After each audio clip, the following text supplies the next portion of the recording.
안녕하세요. 나무쌤입니다. 오늘은 저번 강의에 이어서 열전도 먼저 한번 들어가 보도록 하겠습니다.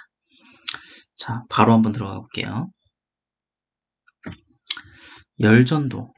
열전도가 뭘까요? 열전도는 사실 고온에서 저온으로 온도가 움직이는 걸 말해요. 그러니까 열이 움직임으로 인해서 식물의 생장에도 영향을 미치니까 당연히 좀 중요한 부분이겠죠. 자, 열전도가 토양 입자 지름이 클수록 열전도도는 높다 이렇게 돼 있는데 이거 한번 볼게요. 그럼 사토가 가장 높고 양토, 식토, 이탄토 순으로 이렇게 돼 있다고 합니다. 사토의 경우 모래로 돼 있으니까 2mm 이하, 2mm 이하가 모래죠. 자, 식토 한번 보겠습니다. 식토. 식토 같은 경우에는 0.002mm 이하인 점토. 점토가 많은 비중을 차지하고 있어요. 이 식토 같은 경우는. 식토 같은 경우는 이렇게 생기겠죠? 이렇게 생겼고. 사토는 이렇게 한 덩어리로 생겼고, 양토는 조금 더 작은 덩어리로 생겼고, 이런 식으로 됐겠죠. 자, 열전도도가 높으려면은 입자지름이 커야 돼요. 왜냐하면은, 자, 이거를 기체라고 보시면 되고요. 이 정도를 액체라고 보시면 됩니다. 이 정도를 고체라고 보시면 됩니다. 이제 조금 더 그려놔 볼게요. 자, 중학교 때 배우셨을 텐데, 분자 사이의 거리가 가장 큰 게 뭐죠? 이 기체예요. 그 다음에 액체고, 그 다음 고체입니다. 이 분자 사이의 거리가 이렇게 크면 클수록 이 사이가 이동하기가 힘들다는 거예요, 열이. 고체 같은 경우는 어떻게 돼 있어요? 이렇게 돼 있겠죠, 이렇게. 막 이렇게 되겠죠. 미세하게 보면은. 그럼 여기 이렇게 움직이기가 편하다는 거예요. 여기는 움직이기 어려운데. 이렇게 생각하시면 됩니다. 이게 사토가 가장 큰 거고. 두 번째. 자, 열 전도도에서 두 번째. 물은 공기보다 열을 25배 잘 전달하므로 습윤한 토양이 건조한 토양보다 열 전도도가 높다고 합니다. 위에서 말한 거랑 똑같죠? 액체 같은 경우에는 기체보다 분자의 거리가 조금 더 좁죠. 좁으니까 입자끼리 열이 잘 전달이 되는 거예요. 그래서 고산과 고산 간 열 전달이 공극을 통한 열 전달보다 훨씬 빠르다. 그쵸? 고산은 고체, 이제 공극은 물이나 이제 기체가 있기 때문에 훨씬 느리죠. 물이나 기체가. 다음 세 번째 보겠습니다.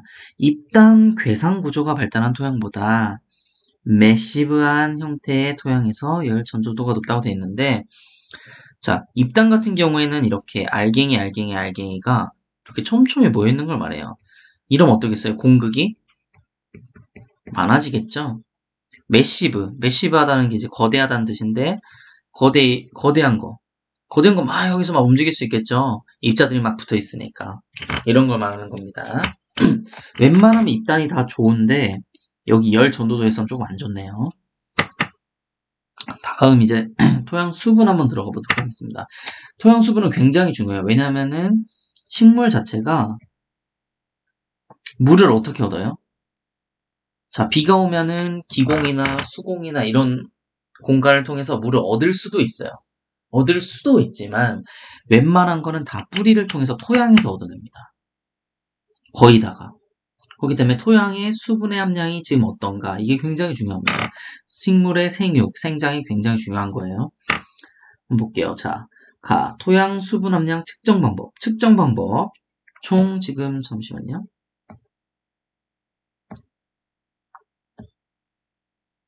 측정 방법 세 가지만 일단 보겠습니다. 첫 번째 전기 저항법이에요. 전기를 쏴주는 겁니다. 자, 토양의 전기 저항이 수분 함량에 따라 변하는 원리를 이용하는 방법. 자, 우리 콘센트 이렇게 있었을 때, 콘센트 이렇게 있다고 칩시다. 돼지코 이렇게 있었는데 여기에 손가락 대는 게 전기를 더 많이 먹을까요? 아니면 뭐 비닐봉지라든지 종이팩 넣는 게 전기가 더 많이 통할까요? 그쵸. 손가락 넣는 게 더 많이 통하죠. 왜 그러냐면 손가락이 저항값이 낮다는 겁니다. 자, 그럼 손가락을 댔어요.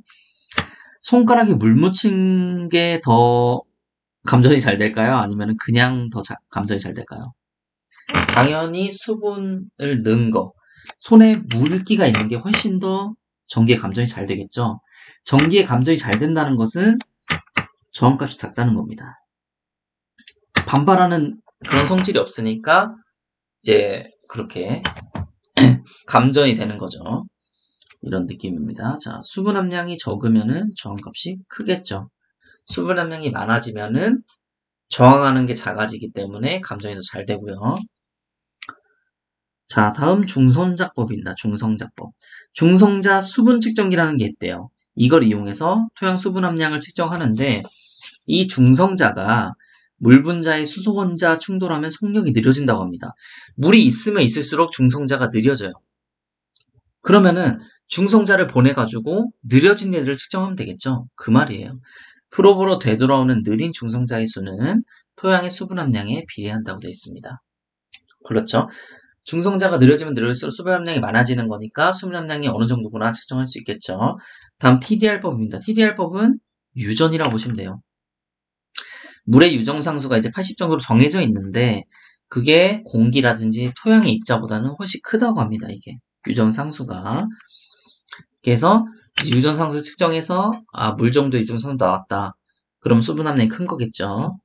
이렇게 세 가지 정도로 볼 수 있다고 합니다. 자, 다음 이제 수분 포텐셜인데 수분 포텐셜은 제가 장담하는데 이거 진짜로 이해하는 사람은 별로 없을 거예요. 우리가 수분 포텐셜을 진심으로 이해하려면은 수많은 책들, 정말 전공 중에서도 어려운 책들과 논문을 참고해야지 내 의식적으로 이제 수분 포텐셜이 뭔지 이제 이해할 수 있거든요. 저도 사실 이해를 잘 못했어요. 그래서 지금 여기 강의에서 수분 포텐셜에 대해서는 어떻게 설명을 드릴 거냐면은 일단은 수분의 양이라고 말씀드릴 거예요.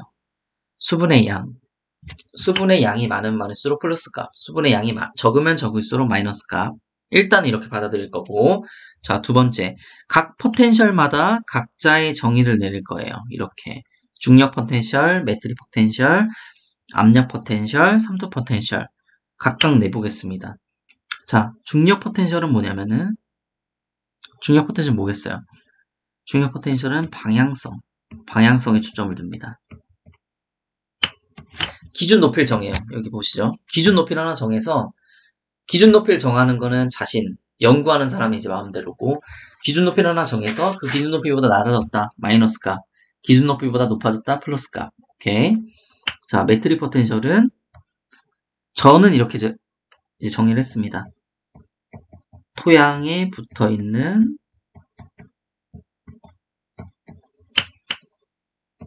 수분의 흡착성. 저희가 뭐 토양을 이렇게 한번 그려볼게요. 토양이 이렇게 있으면은 우리 이렇게 수분이 붙어 있는 거 다들 알고 계시죠? 우리는 눈으로 안 보여서 모를 수 있겠지만 수분이 다 저렇게 붙어 있어요. 이 수분이 얼마나 강하게 붙어 있느냐. 이게 매트릭 포텐셜로 저는 이해하고 말씀드릴 거예요. 다음 이제 압력 포텐셜입니다. 압력 포텐셜. 압력 포텐셜은 정의가 나 있어요. 이렇게 우리가 세포가 있죠. 총 우리 몸에 한 60조 개 정도의 세포가 이렇게 있는데 세포는 뭘로 이루어져 있어요? 바로 원형질로 이루어져 있습니다. 원형질로 이루어져 있어요. 원형질은 또 뭘로 이루어졌어요? 원형질의 80% 90%가 수분이에요. 수분. 물이라는 겁니다. 물. 그니까 이제 수분 포텐셜의 압력 포텐셜 뭔가 연관이 되는 거예요. 자, 이 수분이 많아지게 되면 어떻게 되냐면은 이렇게 볼록 나와요. 이렇게 세포가 이렇게 압력을 주는 겁니다. 이 물이 많아짐으로 인해서 생기는 압력, 이것을 팽압이라고 하고요. 그 압력을 압력 포텐셜이라고 하는 겁니다. 다음 삼투 포텐셜인데요. 삼투 포텐셜 같은 경우에는 기준을 보시는 게 중요한데 기준이 순수수예요. 순수수. 아무것도 들어가 있지 않은 그런 물이고 이제 여기다가 뭐 액체를 이제 용지를 타면은 이제 용존 물질이 되겠죠. 그 용존 물질이 어느 정도에 따라 용존 물질이 많으면 많을수록 이제 마이너스 값이 커집니다. 삼투 포텐셜 같은 경우에는 자 여기까지 보시면 되시고 자 전체적으로 한번 볼게요. 중력 포텐셜 같은 경우에는 불포화와 포화 수분 둘 다 가능해요. 왜냐하면은 자 생각을 해보세요. 일단 물이 꽉 차 있습니다. 물이 꽉 차 있어요. 포화 상태에서 물 어떻게 돼요? 물 내려가겠죠. 이 마이너스 포텐셜 나온다는 겁니다. 그 불포화 상태에서 모세관 현상에 의해서 물 올라가겠죠. 모세관 현상 제가 말씀드리진 않았는데 모세관 현상이라고 식물들이 물을 빨아들이는 그런 현상에 의해서 작용하는 토양에 있는 수분이 올라가는 현상이 있어요. 그때는 이제 플러스 작용이 되겠죠. 그쵸? 다음 매트릭 포텐셜 봅시다. 매트릭 포텐셜은 항상 마이너스예요. 항상 마이너스고 불포화 수분에서만 가능합니다. 왜 그러냐면은 매트릭 포텐셜 아까 뭐라고 말씀드렸죠? 토양에 붙어있는 수분의 흡착성. 토양에 붙어있는 수분의 흡착성인데 자, 만약에 이게 포화됐다고 생각을 해봅시다. 포화됐다고 물이.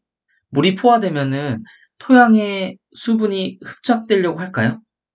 다 떨어져 나가려고 하지. 다 포화 상태이다 보니까. 의미가 없겠죠, 의미가.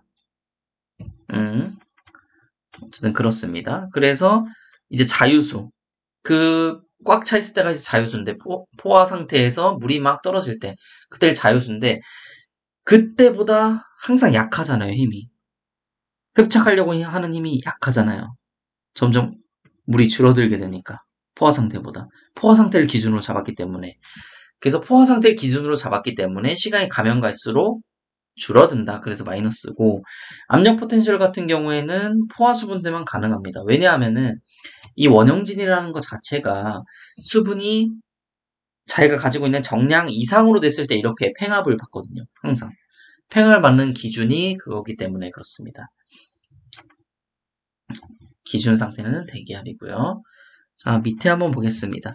불포화 상태인 토양의 대부분의 수분 포텐셜은 중력 포텐셜, 매트릭 포텐셜에 의하여 결정된다. 불포화 상태일 때는 중력 포텐셜, 매트릭 포텐셜에 의해서 결정이 되고 압력 포텐셜은 아까 포화 수분이라고 안 된다고 했고 삼투 포텐셜은 거의 토양에선 없다고 보시는 게 맞아요. 삼투 포텐셜은 거의 없다. 토양에서요. 토양에서 보실 때입니다. 이렇게 외우세요. 일단은. 자, 다음 포화 상태에서는 중력 포텐셜과 압력 포텐셜이 영향을 준다. 중력 포텐셜 아까 불포화, 포화 둘 다 영향을 준다고 했고요. 그 다음에 압력 포텐셜은 포화 수분일 때만 포텐셜이 발현이 된다. 포화 상태일 때만 압력 포텐셜 발현이 된다. 이렇게 보시면 됩니다. 이렇게 보시면 되시고 다음 넘어가 볼게요. 자, 다음 넘어왔는데 물기둥의 높이, PF, 기압, 메가파스칼, 그리고 토양 수분 함수 이렇게 적혀 있습니다. 자, 이거 뭐라고 보시면 되냐면은 말 그대로 토양에 수분이 어느 정도 있느냐, 토양 수분량이라고 보시면 됩니다. 그걸 이렇게 기준을 여러 가지로 잡아 놓은 거고요. 우리가 이제 가장 중요하게 보셔야 될 게 연구 위조점 첫 번째. 연구 위조점 뭘까요? 연구 위조점은 물을 주어도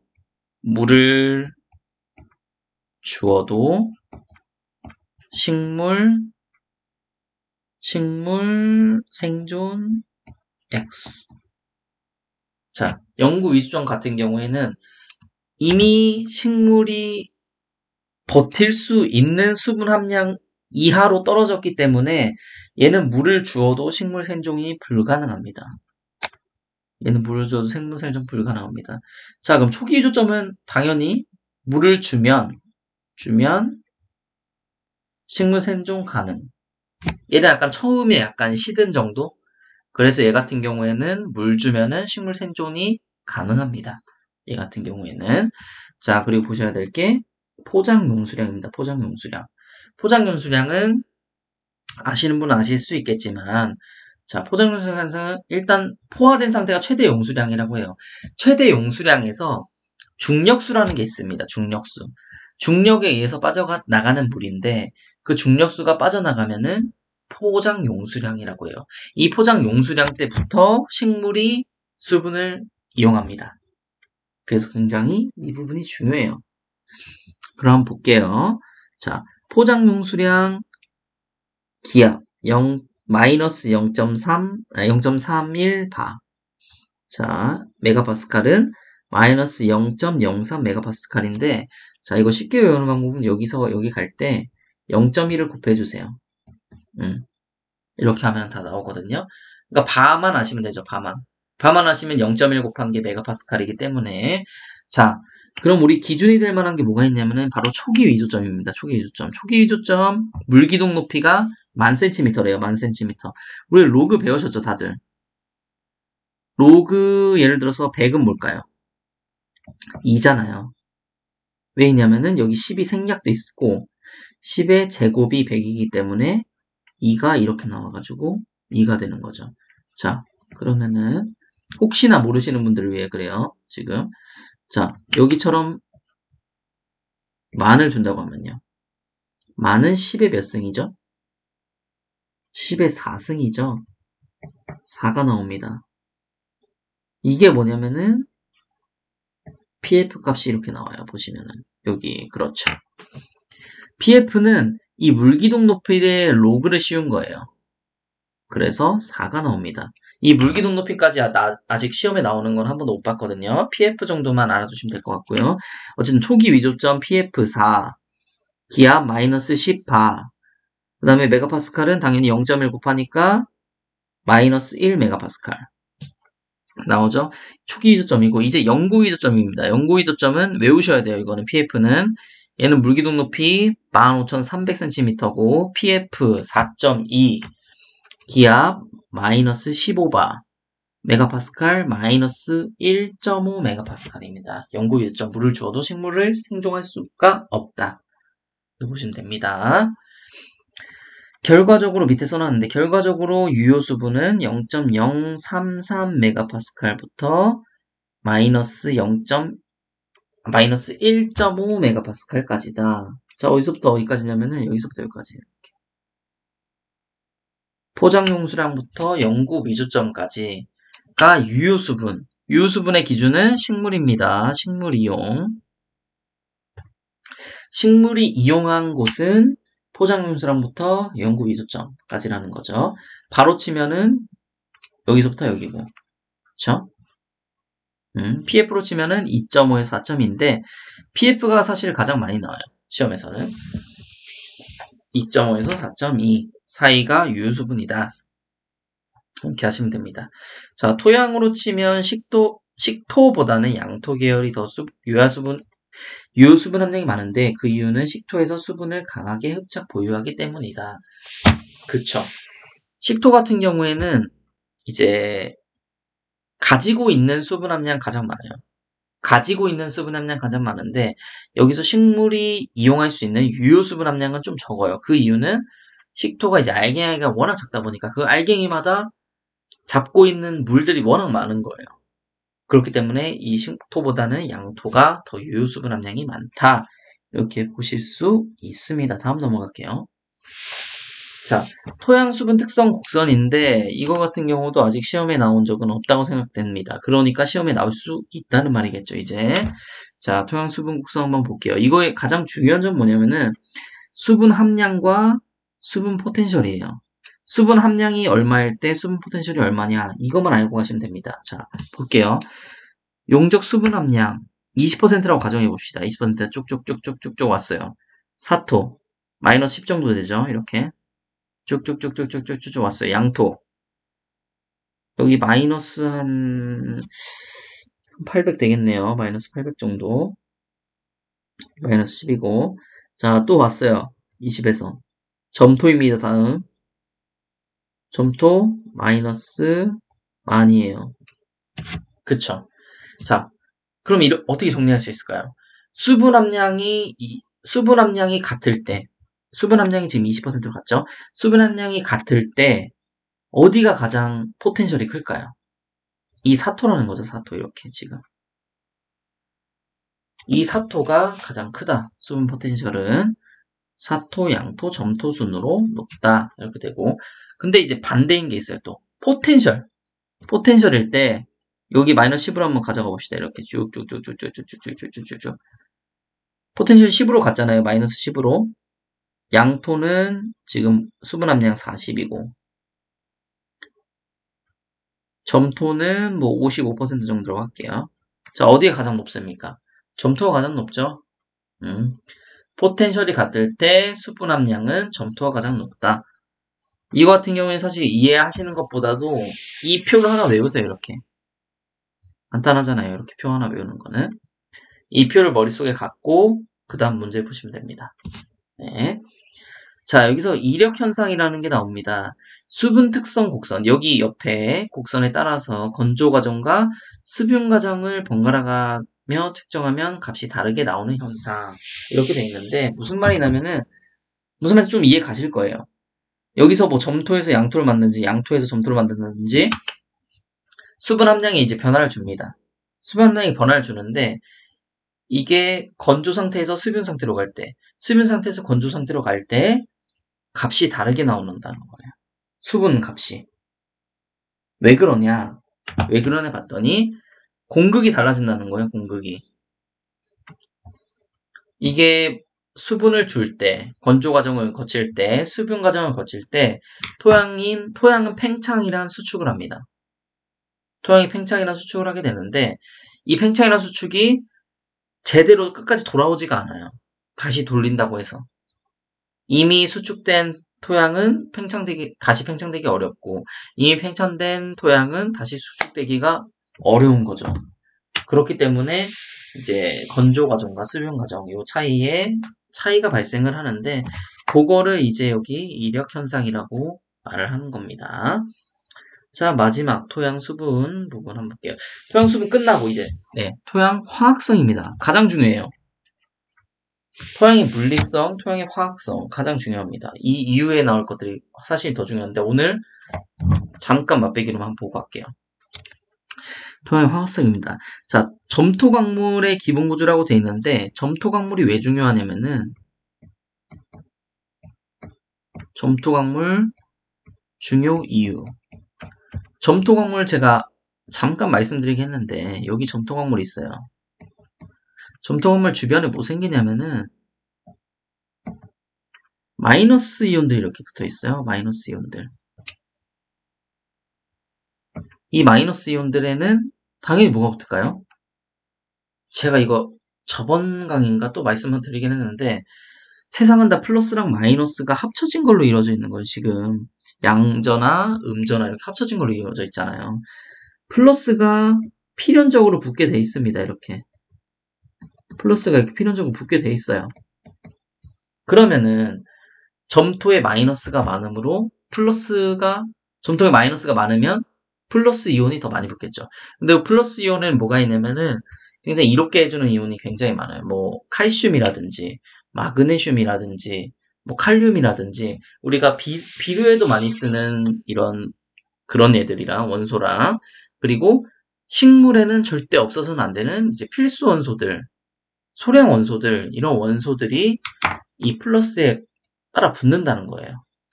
그렇기 때문에 점토가 중요한 역할을 합니다. 토양의 이런 화학성에 굉장히 중요한 영향을 하고요. 자, 한번 보겠습니다. 그래서 점토광물의 기본 가주를 보는 거예요.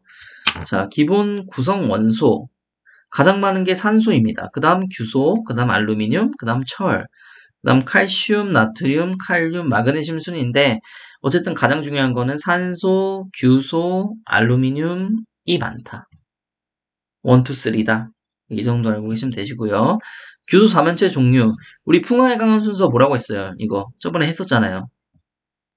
석백이랑 미정이 그리고 흑조각 그리고 휘회감 여기도 나오네요. 자, 상석은 모르겠고 석백미정에 석이 나왔고 흑조각에 각이 나왔고 휘회감 우린 더 많이 알고 있죠 지금. 자, 이렇게 돼 있고 규소사면체의 구조가 어떻게 돼 있느냐 이건 외우세요. 이거 외우셔야 됩니다. 무조건. 자, 감람석, 휘석, 각섬석, 운모장석성형 나오는데 운모장석성형은 이제 산성암에 이제 속하고 규소 함량이 첫 번째 시간에 배웠었는데 규소 함량이 66% 이상 장석석형, 운모 이런 애들이 있고 감람석, 휘석 이런 애들은 이제 염기성암에 속하죠. 규소 함량 55% 이하 이런 식으로 해가지고 돼 있는데 자, 규소랑 산소가 어떤 식으로 배치되어 있느냐에 따라서 규소 사면체가 이제 결정이 되는데 규소 사면체 자체가 가운데 규소를 두고 산소가 이렇게 4개씩 배치되어 있어요. 이렇게. 이런 식으로 배치되어 있습니다. 자, 한번 봅시다. 감람석, 독립상이라도 있는데 제가 말씀드린 건 정확히 같죠. 규소 하나에 산소 4개. 이게 가장 일반적인 구조라는 거예요. 감람석이. 그 다음 이제 휘석. 휘석은 1대3입니다. 점점 이제 줄어들 거예요. 규소 하나에 3개 붙습니다. 얘는 단일 사슬형이고 각섬석 4대11입니다. 규소 4개, 산소 11개 붙습니다. 점점 작아지죠. 얘는 이중 사슬입니다. 봄립상이라고 하고요. 운모, 규소 2개, 산소 5개 붙습니다. 2대5고요. 구조 판, 그리고 층상구조고 자, 장석석영 마지막 결국 1대2까지 내려오고 장석석영은 3차 망상구조입니다. 네, 이렇게 알고 계시면 되시고 이 표 자체를 어차피 외우셔야 돼요. 이 표 자체를 외우시고 가시고 뭐 그나마 외우기 좀 팁을 좀 드리자면은 1대4에서 점점 줄어든다. 1대2까지 줄어든다. 그 독립상 단일사슬, 이중사슬, 판, 3차 구조로 이루어져 있다. 이런 식으로 알고 계시면 될 것 같고요. 자, 팔면체층 2개가 위아래로 결합되면 깁사이트와 브루사이트 구조가 되는데 깁사이트는 알루미늄 3가 이온이 중심 양이온인 2팔면체 구조이고 브루사이트는 마그네슘 2가 이온이 중심 양이온인 3팔면체 구조층이다. 말 그대로 브루사이트층은 마그네슘이 중심 이온인 거고 깁사이트는 알루미늄이 중심 이온인 겁니다. 이렇게 되어 있다는 거예요. 자, 가장 중요한 우리 동형치환 한번 봐볼게요. 동형치환. 별표 3개 들어갑니다. 자, 동형치환. 광물이 생성되는 단계에서 4면체와 8면체의 정상적인 중심 양이온 대신 단인 양이온이 치환되어 들어가는 현상. 자, 우리 점토 광물 뭐랑 뭐로 이루어져 있다고 했었어요? 그렇죠. 그렇죠. 잘하시네. 뭐였냐면은 알루미늄과 그리고 그렇죠. 규소 이렇게 됐다고 했었잖아요. 알루미늄은 3가이온이고 규소는 4가이온이에요. 근데 여기에 이제 막 주변에 뭐 붙어 있는데 여기서 이게 무슨 말이냐면 동형치환은 자 플러스 4인 만큼 붙어 있겠죠. 마이너스 4가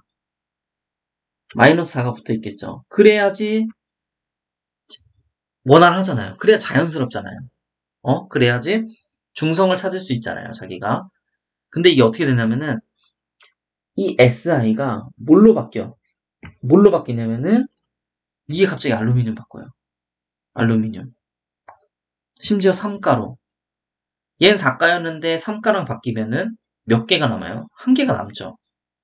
근데 동형치환에서는 구조가 변하지 않습니다. 중심 양이온이 바뀌어도 구조가 바뀌지 않아요. 그냥 얘가 어떻게 되는 거냐면은 다시 좀 그릴게요.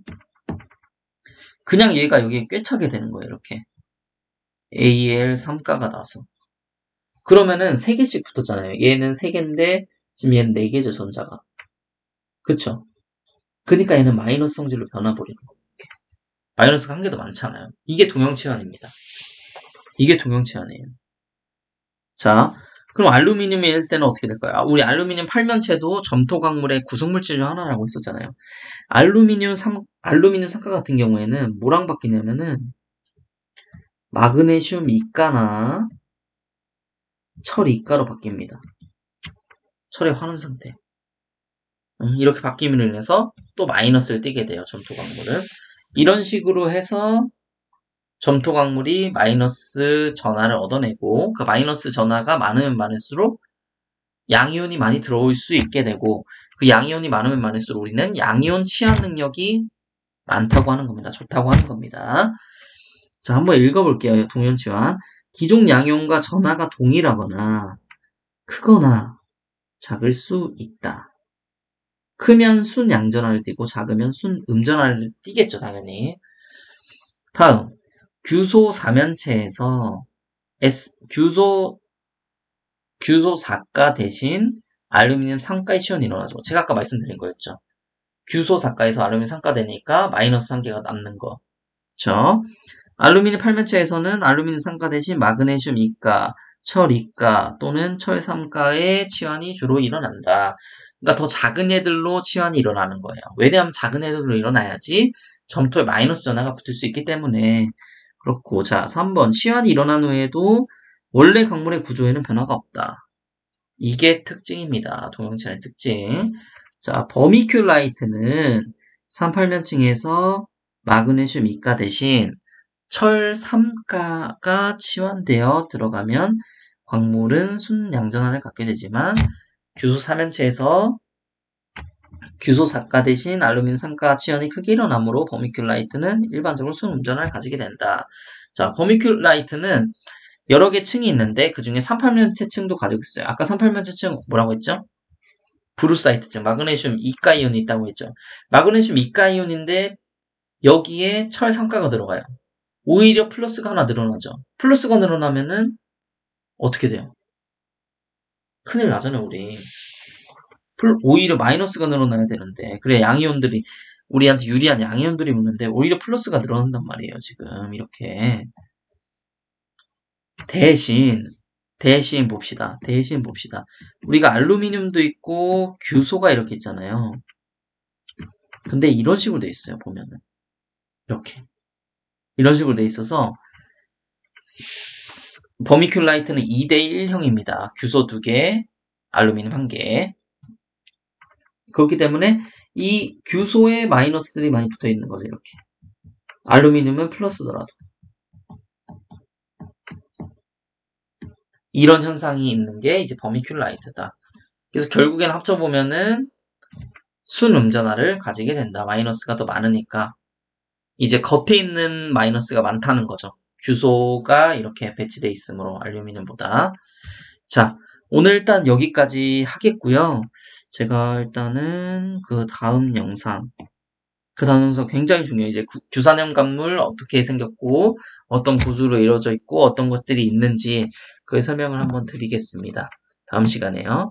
네, 오늘 제 강의를 정말 들어주셔서 정말 감사합니다.